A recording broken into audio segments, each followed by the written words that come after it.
एक पिता की इमोशनल कहानी। यह कहानी शुरू होती है जब मैं घर से गुस्से में बड़बड़ाते हुए निकल आया था और बस स्टैंड की तरफ आगे बढ़ने लगा। मैं मन ही मन बड़बड़ाता रहा, पता नहीं कितने पैसे छुपा के रखते हैं, लेकिन मेरे लिए एक बाइक नहीं ले सकते।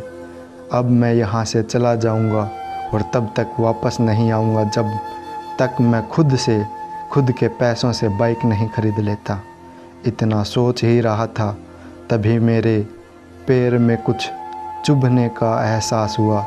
नीचे देखा तो समझ आया कि जल्दबाजी में पापा के जूते पहन आया हूँ।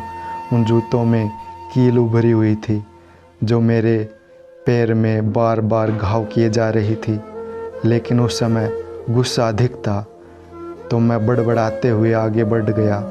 एकाएक मुझे याद आया कि मैं पापा का पर्स भी साथ ले आया हूँ।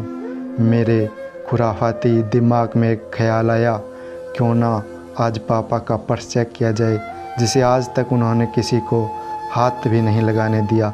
पता नहीं कौन सा खजाना छुपा के इस पर्स में रखा है जो किसी को हाथ नहीं लगाने देते। जब मैंने पापा का वह पुराना पर्स खोल कर देखा तो उसमें पैसे नहीं थे, लेकिन पैसों की जगह एक डायरी रखी हुई थी।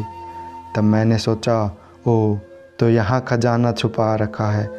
मैं समझ रहा था कि यहाँ पापा ने लिखा होगा कि किससे कितने पैसे लेने हैं और किसको कितने पैसे दिए हैं, लेकिन मैं गलत था। जब मैंने उस छोटी सी डायरी का पहला पेज खोल कर देखा तो वहाँ पर जो लिखा था वह थोड़ा सीरियस कर देने वाला था। डायरी में जो लिखा था उसको पढ़ने के बाद मेरे चेहरे पर जो एक्सप्रेशन थे वो गायब हो चुके थे, क्योंकि डायरी में वैसा कुछ नहीं था जैसा मैं सोच रहा था। वहाँ पर उन पैसों का हिसाब लिखा हुआ था जो अलग अलग कामों के लिए अलग अलग लोगों से उधार लिए गए थे। उस लिस्ट में कंप्यूटर के नाम पर भी पैसे लिए गए थे। कुछ यूँ लिखा था, 50,000 रुपये बेटे के कंप्यूटर के लिए।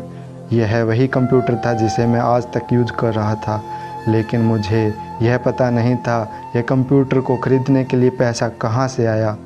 लेकिन आज पता चल रहा था।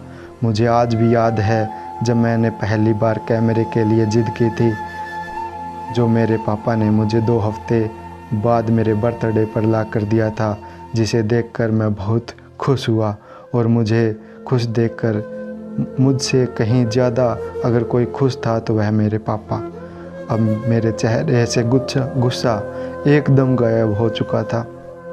जब मैंने आगे का पन्ना पलटा तो वहाँ पर कुछ विशेष इच्छाएं लिखी हुई थी। पहली जो विश थी उसमें जो लिखा हुआ था, अच्छे जूते पहनना। यह बात मेरी कुछ समझ नहीं आई। तभी मेरा पाँव अचानक सड़क पर भरे हुए पानी पर जा पड़ा। तभी मैंने पाँव में कुछ गीलापन होने का एहसास हुआ। जब मैंने जूता उतार कर देखा तो उसका तला टूटा हुआ था। यह देखकर मुझे डायरी में लिखी बात याद आ गई। तभी मुझे माँ पापा की कई बातें भी याद आ रही थी कि कैसे माँ जब कहा करती थी पापा से, अब तो जूते पुराने हो गए हैं, नए ले लीजिए, तो पापा अक्सर यह कहकर टाल दिया करते थे, जूते अभी और चलेंगे, अभी कुछ दिन पहले तो लिए थे। मुझे आज समझ आ रहा था कि कितने दिन और चलेंगे। साथ ही साथ यह भी समझ आ रहा था कि पापा पर्स को क्यों छुपा कर रखते थे। तभी उस डायरी को पढ़ते हुए बस स्टैंड पर पड़ी बेंच पर आकर बैठ गया। अब उस डायरी का आखिरी पन्ना बचा हुआ था। उस पन्ने को जब मैंने पलट कर देखा तो वहाँ कल की डेट लिखी हुई थी। तारीख के नीचे लिखा हुआ था 50,000 रुपये बाइक के लिए। बस इतना पढ़ा और दिमाग सन्न रह गया। अब मेरे मन में कोई शिकवा गिला नहीं बचा था, बस मेरी आँखों से आंसू चल रहे थे। मुझे आज तक नहीं पता तब मैं क्यों रोए जा रहा था। अब मैं जल्दी से घर की तरफ भागा, लेकिन जूतों की वह कील पाँव में अब तक घाव बनाने में कामयाब हो चुकी थी। मैंने जूतों को रास्ते में ही निकाल कर फेंक दिया और भागते लड़खड़ाते हुए घर जा पहुंचा, लेकिन पापा घर पर नहीं थे। मैं समझ गया वह कहाँ गए थे। मैं सीधा पास वाली बाइक एजेंसी की तरफ भागा। पता नहीं आज कहाँ से इतना ताकत आ गई थी।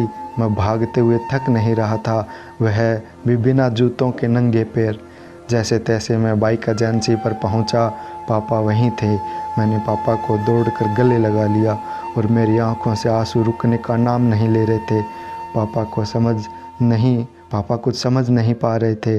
आखिर क्यों रो रहा है, मैं क्यों रो रहा था। मैंने पापा से कहा, पापा मुझे मोटरसाइकिल नहीं चाहिए, आप अपने लिए जूते ले लीजिए। अब आज से मैं जो भी करूँगा अपनी मेहनत से, अपने बलबूते पर पढ़ कर करूँगा। तो दोस्तों, बस ये इतनी कहानी थी। यह हार्ट टचिंग स्टोरी बोलते हुए आज मेरी भी आंखें नम हुई है। मैं आज आपसे कहना चाहूँगा, ठीक ऐसे ही होते हैं हमारे पिता। हम अक्सर देखते हैं कि हम अपनी माँ से हर बात शेयर करते हैं और माँ भी इसके बदले में हमें बहुत प्यार करती है। लेकिन एक शख्स ऐसा भी होता है जो हमें छुप कर प्यार करता है, वह होते हैं हमारे पिता। यह परिवार में एकमात्र ऐसे इंसान होते हैं जो अपने बच्चों से उन्हें बिना जताए छिपकर प्यार करते हैं। खुद की इच्छाओं को मारकर बच्चों के लिए सपने देखते हैं और उनकी खुशी में ही खुशी देखते हैं।